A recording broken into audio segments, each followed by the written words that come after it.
Lokumu na kolomukulu, mokeli ya mokili, nzambe ya bankulu. Salutations de paix, de vie, de force et de santé à tous. Je vous passe le sako, Yabana et Zalela. Ainsi donc, on a vu la première partie avec le frère Péleg, les deux frères. Donc, la deuxième partie concerne Yoktan, le deuxième frère des fils de Héber qui a donné le nom hébreu. On rappelle que dans la Bible, en hébreu, à l'origine, il n'y avait pas de voyelle.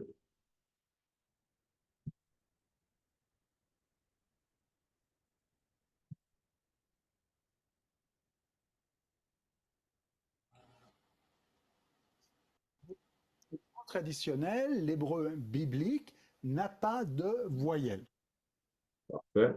Donc, un nom comme Ruben devient RBN dans la racine consonantique. C'est comme ça que les choses se présentent en hébreu. En lingala, la lettre R se prononce L, radio devient ladio. Donc RBN en lingala, c'est LBN. Concernant les nasales, grands-parents en lingala se dit coco ou bien coco avec un N nasal devant le premier K, mais la racine principale c'est K et K. Parce que le N, on peut l'enlever, mais le premier K, par exemple, on ne peut pas l'enlever, sinon ça change complètement le sens. Et il en est de même lorsqu'on va aborder l'hébreu biblique, on ne va pas compter les nasales. On va directement chercher la racine consonantique principale. Ainsi, donc, Adam, en hébreu, en lingala, ça va être ndema, en sachant que c'est le D et le M, la racine consonantique principale. Le O peut se prononcer U, un peu comme en arabe, Mohammad ou Mohamed. En lingala, c'est la même chose.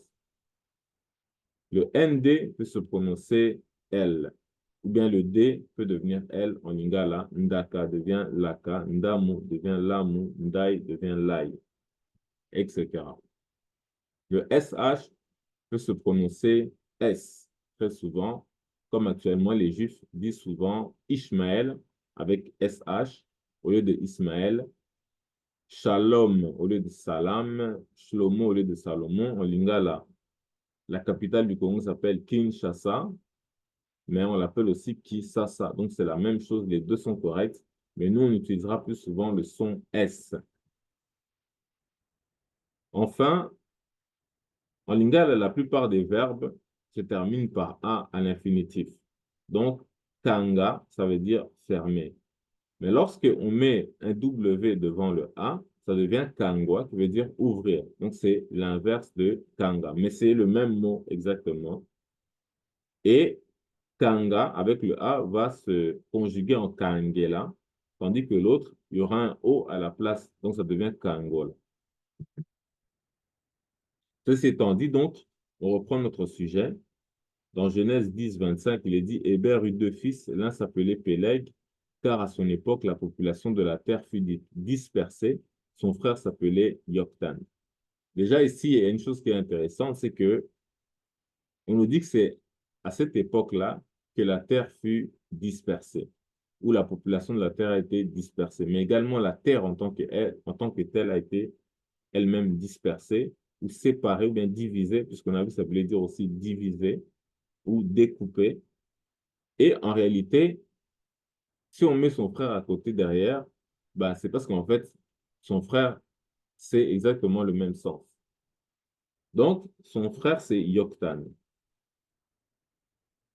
Yoktan, ça veut dire petitesse, fils de Héber, descendant de Sem, patriarche des tribus arabes, etc. Les Arabes originels, ce sont les Yoktanides, on les appelle.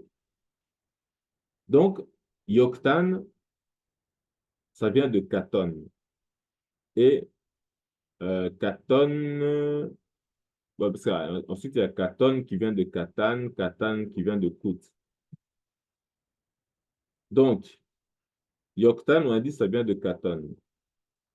Donc, Katon, ça veut dire être petit, ou bien ça veut dire diminuer. Et donc, on a vu ici, Katon vient de Katan. Katan, ça veut dire jeune ou bien petit.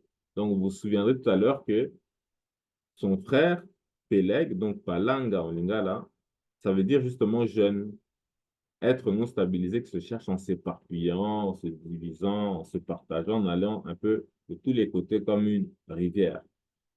Et justement, la tradition est précise. On te dit que l'autre, en hébreu, ça veut dire jeune, et tandis que en lingala, palanga veut dire jeune. Donc, ça veut dire qu'en fait, les deux, leur nom, ça a le même sens, puisque c'est à leur époque que la terre a été partagée. Et quand on découpe, ça devient plus petit. Donc, Le mot que je vois ici, mhm, katan, ouais, en wolof, katan veut dire euh, la force. la force. Ok, excellent. Oui. La force est en rapport avec la jeunesse.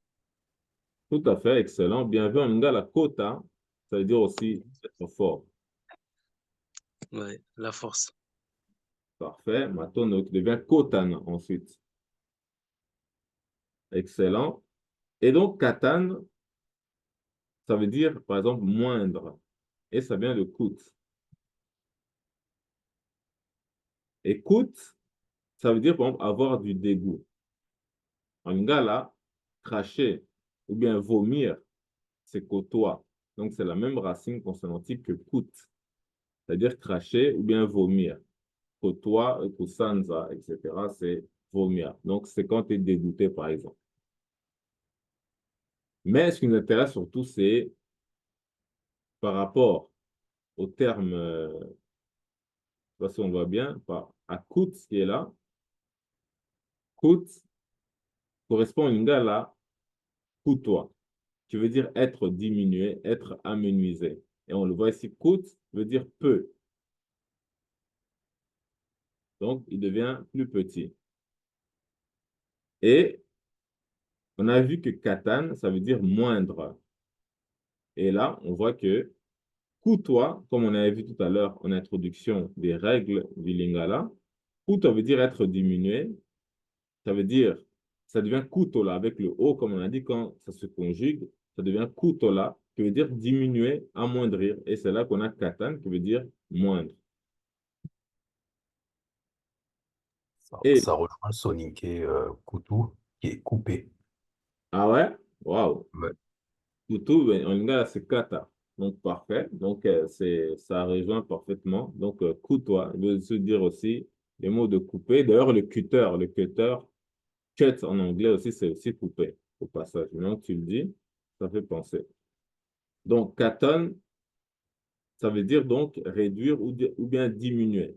On voit que coutoir veut dire être diminué ou bien réduire. Coutola, diminuer, réduire. Donc, c'est exactement les mêmes mots. Donc, ici maintenant, comme on a vu que coûtois veut dire être diminué, mais comme le dictionnaire n'est jamais exhaustif, alors on va regarder, comme on avait expliqué au début, que les verbes en A veulent dire une chose et les verbes en WA, c'est un peu le contraire. Et puis aussi des variantes, etc., des exceptions. Donc, coûtois, ça vient de la racine kuta, qu'on va voir plus loin, qui devient kutana. Et kuta, on a dit c'est kutoa, donc kutoa devient aussi kutoana, qui veut dire être diminué, et donc qui correspond donc à katon en hébreu, qui veut dire diminué.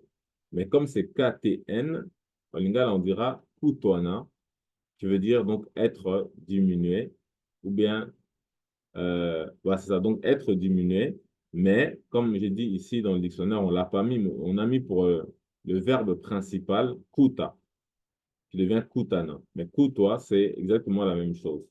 C'est pourquoi ici, on va voir, par exemple, kuta devient kutela avec le E pour le A, tandis que le WA, ça devient le O, donc kutola. Donc, c'est ça la logique qui devient ensuite kutoana. Et donc, kutoana, qui veut dire être diminué, l'autre sens, quand ça devient kutana, ça veut dire se rencontrer. Donc voilà la logique, justement. Kutana veut dire se rencontrer. Kutuana veut dire se séparer, donc se découper, se partager, etc. Donc c'est l'inverse de l'autre. Comme on a dit, W, c'est l'inverse du A. Donc, c'est-à-dire, on dit, bon, Kutana, se rencontrer venant de différentes directions. On dit disperser, c'est-à-dire séparer en faisant aller dans des directions différentes. Et c'est ça, Palanginia, qui a la racine Palanga, comme Peleg. Et on dit que Hébert eut deux fils. L'un s'appelait Peleg, car à son époque, la population de la terre fut dispersée. Donc, Palanga ou bien Palangana. Et son frère s'appelait Yoktan. Yakutona, en fait. Donc, ça veut dire aussi se séparer, se découper, etc., qui est le contraire de Kutana, se rencontrer. Donc, Kutoa, être diminué, on le retrouve ici. Ça a comme synonyme Kitissa. Kitissa, on le retrouve ici, ça veut dire diminuer, humilier, et c'est de la racine Kita, qui veut dire notamment descendre, etc. Donc, la preuve que l'Afrique a une petite erreur d'orthographe. Donc, la preuve que l'Afrique est la terre de Canaan, donc Israël, c'est que Kitissa veut dire abaisser, diminuer, humilier.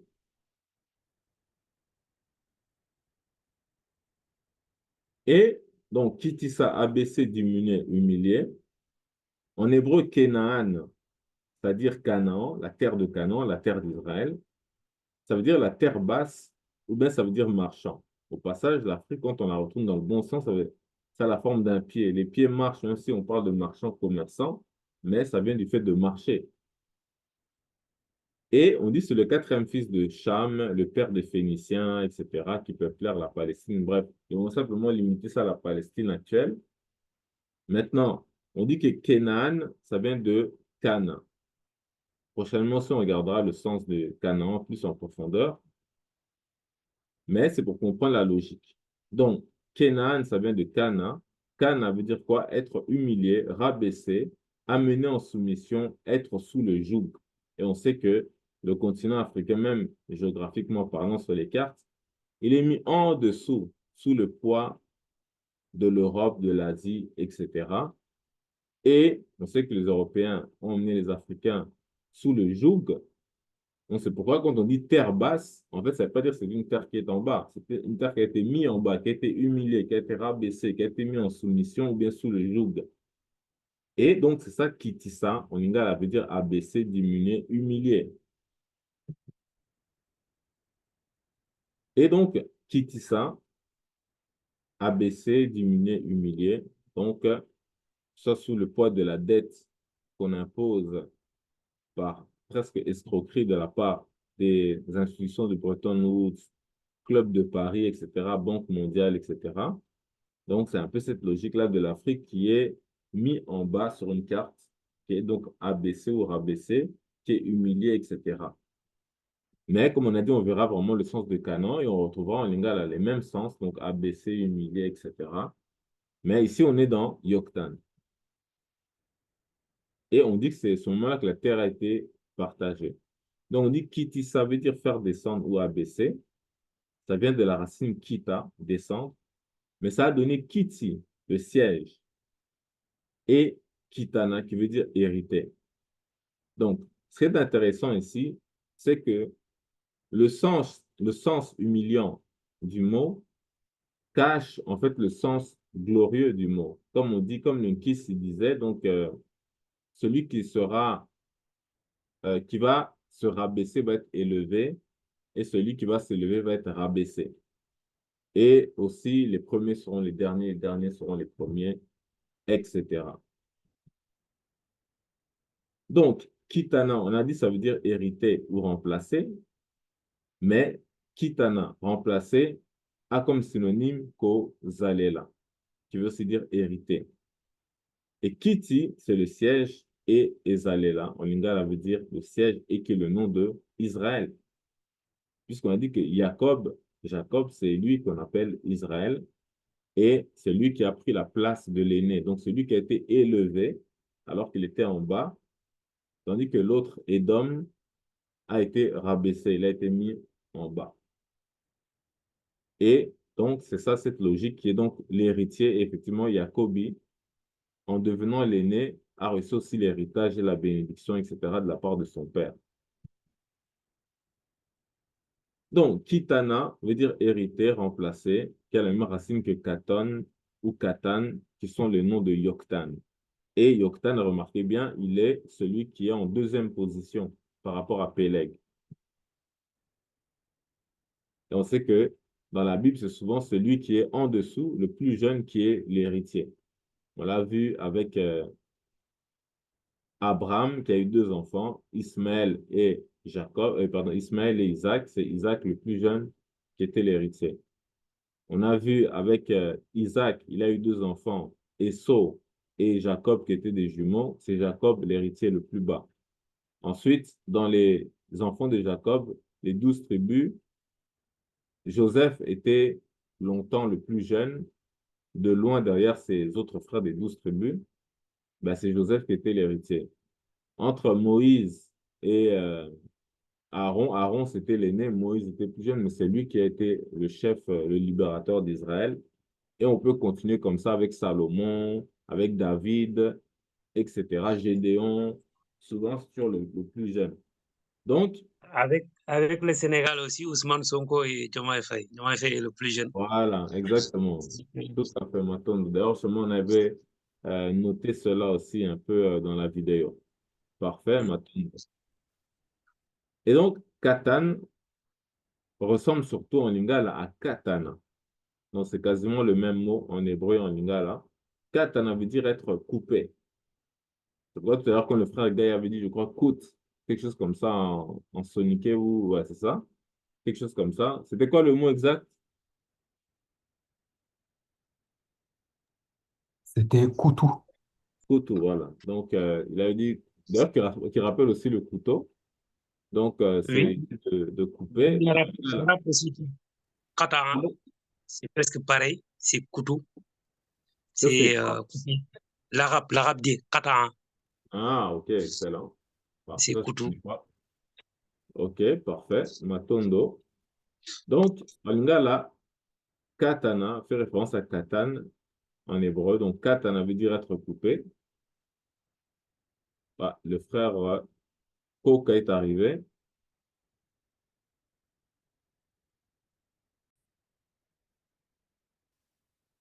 Donc, comme on a dit, katan, ça correspond à katana en lingala qui veut dire être coupé. On voit ici katan veut dire insignifiant, moindre. Et en lingala, si on prend kata, qui devient katana, donc on a l'idée d'être coupé, amoindrir, donc c'est bien devenir moindre. Et dans l'autre sens, avec le W, ça devient katoa, qui veut dire s'effacer, donc être insignifiant. Donc, c'est vraiment le même sens, les mêmes mots.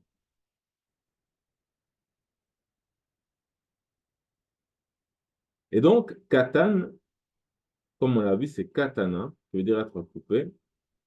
Et on dit dans Genèse, chapitre 10, verset 25, si je prends une autre version, 8 secondes, on dit, il naquit à Héber 2 fils.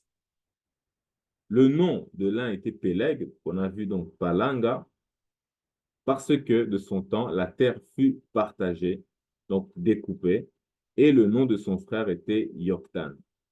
Donc, on a vu que les deux, en fait, ça veut dire partager, couper. Et visiblement, ce sont des jumeaux, donc possiblement que ce sont des jumeaux, dont Yoktan, le deuxième, était encore celui qui est au-dessus. Et comme on a vu, katana veut dire être coupé, et on sait que l'Afrique est coupée en bas ici. Donc, on a vu que c'était associé aussi au nom de Canaan, et la terre d'Israël, c'est la terre de Canaan, la terre promise, qu'on aura l'occasion de voir dans les prochaines présentations de la deuxième chaîne, Sekolo Alinghi. Donc, il manquait peut-être dernier élément, c'était Ya. Donc, Ya en lingala, ça veut dire, par exemple, qui appartient à, ou bien qui est apparenté à. Donc, si je dis Ya Katana, ou bien Ya Ekatani, Ya Ekatana, etc., eh ben, ça veut dire celui qui est apparenté au fait d'être katana, d'être coupé, d'être amoindri, etc. Donc, yoktan, comme on l'appelle, c'est ya katana, ou ya katana, etc. Donc, on s'arrête ici.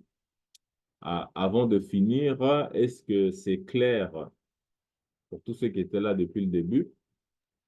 Limpide. Ouais, grave. Excellent. Matondo. Donc, est-ce qu'il y a des questions? Non? Parfait, on s'arrête là. Le Kumunankolo, Tatanzambe Yabankulu, paix, vie, force et santé, en salutation.